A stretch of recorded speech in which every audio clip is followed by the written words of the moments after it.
आस्था news, पूर्ण समर्पण, संपूर्ण दर्शकों को नमस्कार। आज हम आपको मिलवाने जा रहे हैं एक ऐसी शख्सियत से जिन्होंने बहुत छोटी आयु में सनातन धर्म में वैदिक ज्योतिषी और शास्त्र अनुभव कर देश विदेश एवं फिल्म जगत में धर्मेंद्र जी व अनेक अभिनेताओं की सटीक भविष्यवाणियाँ की थी और इसके अलावा धार्मिक एवं सामाजिक मुद्दों पर भटके हुए राजनेताओं को भी ये लाइन पर लाए हैं और एक टीवी चैनल में लंबे समय तक ये सुर्खियों में रहे हैं प्रीतम लोधी का एक विवाद जो हुआ था उसको लेकर। तो इन तमाम सारे मामलों में आज हम बात करते हैं शास्त्री जी से। शास्त्री जी, आपका आस्था चैनल में बहुत बहुत स्वागत है।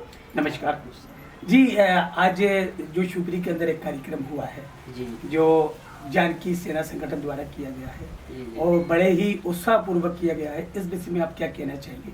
जी, ये बहुत अच्छी बात है क्योंकि जागृति लाने के लिए जो महाराज श्री ने जो कार्यक्रम का आयोजन किया वो समस्त शिवपुरी ही नहीं, अभी तो समस्त मध्य भारत में आपके चैनल के माध्यम से और भी जन जागृति के माध्यम से समस्त मध्य भारत में इसका प्रचार प्रसार हो रहा है। और जो सुंदर कांड है जी, तो उसका अर्थ ही सुंदर है, जो मन को सुंदर बना दे, हमारे जीवन को सुंदर बना दे, हमारी प्रकृति को सुंदर बना दे, यही उसका भाव है। और महाराज श्री ने इसीलिए इसका आयोजन किया है कि जन जन तक धार्मिक प्रचार प्रसार और जो भगवान की भक्ति है, जो प्रभु श्री राम जी की भक्ति है, वो जन जन में जागृत हो और जन कल्याण की भावना से सब लोग ओतप्रोत हों। जी, जैसे कि शास्त्री जी काफ़ी समय से आपका नाम रहा है और जो शास्त्री जी, हम आपको जैसे हमारे देश के अंदर तमाम सारी जगह पे शास्त्रियों का काफ़ी सम्मान किया जाता है जी, है ना। हमारा एक सवाल है आपके, ज्योतिषी क्या है और ज्योतिषी का अध्यात्म में क्या वह है? देखिए, जो ज्योतिष को, वैसे तो ज्योतिष जो है भगवान शंकर जी के द्वारा जी दी हुई है।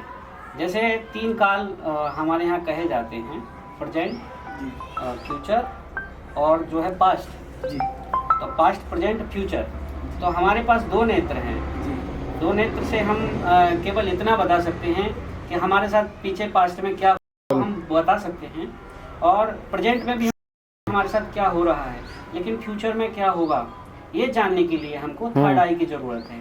तो ज्योतिषम वेदा नाम चक्षु, ये ज्योतिष शंकर का तीसरा नेत्र है। जी और आध्यात्म से इसलिए है क्योंकि भगवान शंकर जी ने शंकर भाष्य नाम जो टीका है, एक ग्रंथ है, उसमें शिव जी ने इसके बारे में प्रकाश किया है और माता पार्वती जी को ज्योतिष के बारे में बहुत कुछ बताया है।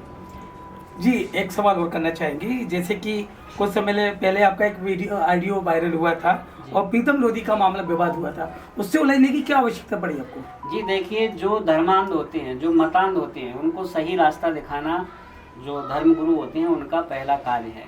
क्योंकि जब एक राजा, आपने देखा होगा इतिहास में, वो बिगड़ा था, तो जो महाराज चंद्रगुप्त के समय में उन्होंने, विष्णुगुप्त शर्मा जी, उन्होंने एक चंद्रगुप्त मौर्य को राजा बनाया और उस राजा को प्रतिकार करके उसको नीचे उतारा, गद्दी से पृथक किया। तो ऐसे ही आज के समय में कुछ मतांध नेता हैं जो उजूल फुजूल बोल जाते हैं, विनाश काले विपरीत बुद्धि, और बाद में अपना पद और सब कुछ, मतलब मान सम्मान सब कुछ अपना, उनको उस वजह से खोना पड़ता है। तो इसीलिए मैंने उनको कॉल किया और मैंने यह कहा कि आपकी जो दुश्मनी है या आपकी शिकायत शिकवा किसी से पर्सनल व्यक्तिगत हो सकता है, लेकिन सामाजिक नहीं हो सकता। और उन्होंने जो टिप्पणी की वो सामाजिक की, सभी समाज के लिए की, समस्त ब्राह्मण समाज के तमाम व्यस्त। तो इसीलिए मुझे लगा कि मुझे उनको रास्ता दिखाना चाहिए। मैंने कॉल किया, जो काफ़ी वायरल हुआ और काफ़ी आप लोगों के द्वारा जो है जन जन तक पहुंचा और बाद में उनको निष्कासित भी किया। जी, एक जानकारी लेना चाहिए कि ज्योतिष में आपका कहाँ और क्या क्या उपलब्धियाँ आपने हासिल की, दर्शकों को बताना चाहिए। ज्योतिष में जैसे फिल्म जगत से तो काफ़ी लोग मेरे से जुड़े हुए हैं जो अपने बारे में पूछते रहते हैं, रत्नों के बारे में या उनमें। फिर भी मुझे भारतीय ज्योतिष रत्न की उपाधि प्राप्त 2021 में हुई थी और अभी मुझे भारत गौरव सम्मान प्राप्त हुआ है। और the world magic book of record का जो अवार्ड है दिल्ली में जो आयोजित हुआ था वो भी मुझे प्राप्त हुआ है। तो ये ज्योतिष एवं आध्यात्म के विषय में मुझे समय समय पर मिलते रहते हैं और यही हुआ है। जी, आपका एक अंतिम सवाल हुआ कि आप जो कथा करते हैं इसका विजन क्या है? कथा का जो जगह जगह जाके आप लोग कथा करते हैं, इनका विजन क्या है? देखिए, कथा का अर्थ होता है जागृत कर देना। जी, जो जाग गया तो सोना क्या।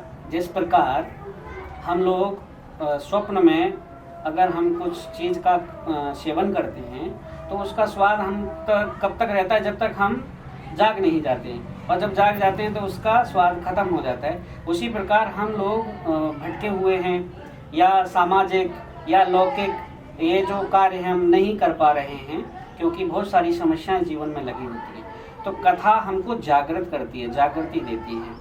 और जो जाग गया वो फिर खोता नहीं है, वो फिर सोता नहीं है, वो अपने उद्देश्यों में जागृत हो जाता है।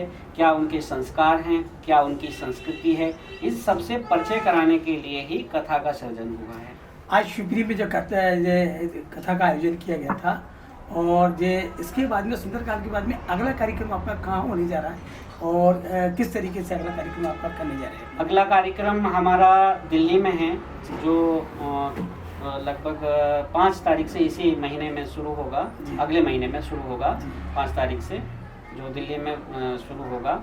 और जगह जगह पर हम जाते हैं तो हमारा ध्येय यही रहता है कि लोगों में जन जागृति आए, हमारी जो आने वाली पीढ़ियां हैं वो संस्कारवान हो, और धर्मो रक्षति रक्षता, धर्म की रक्षा हो, और इसी से आगे चल के धर्म हमारी रक्षा करे और हम धर्म की रक्षा करें। जैसा कि आपका मानना है कि 5 तारीख से दिल्ली में 5 दिसंबर से कथा प्रारंभ होने वाली है, कौन सी कथा करने जा रहे हैं? नहीं, दिल्ली में मेरा जन जागरण का काम जो है, मेरा कथा का कार्यक्रम नहीं है। मैं जगह जगह पे जाके लोगों को मिलूंगा, और धर्म प्रचार के लिए मैंने 5 तारीख चुना है, और जिसमें मैं जगह जगह पे जाऊंगा, जैसे आर के पुरम में जाऊंगा और रोहिणी में जाऊंगा और महरौली में भी जाऊंगा।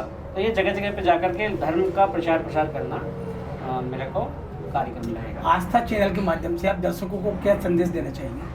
मैं यही संदेश देना चाहूँगा कि देखिए, आध्यात्म का सेवन करें, आध्यात्म की ओर आप कदम बढ़ाएं, और अपने जो आने वाली पीढ़ी है, अपने जो बच्चे हैं, उनको आध्यात्म से जोड़ें। क्योंकि पाश्चात्य पद्धति में अगर हम अपने बच्चों को डालेंगे तो एक दिन वो आप सबको पीछे छोड़ देंगे और पाश्चात्य पद्धति की ओर चले जाएंगे। आज हो क्या रहा है कि पाश्चात्य पद्धति को धारण करने वाले लोग हमारे आध्यात्म में आ रहे हैं, और हमारे आध्यात्मिक लोग पीछे की ओर जा रहे हैं। इसलिए अभी समय है, समय रहते आप उनको, उनके अंदर धार्मिक आध्यात्मिक बीज उत्पन्न करें, जो आगे चलकर वृक्ष बनकर आप सबको छाया प्रदान करें।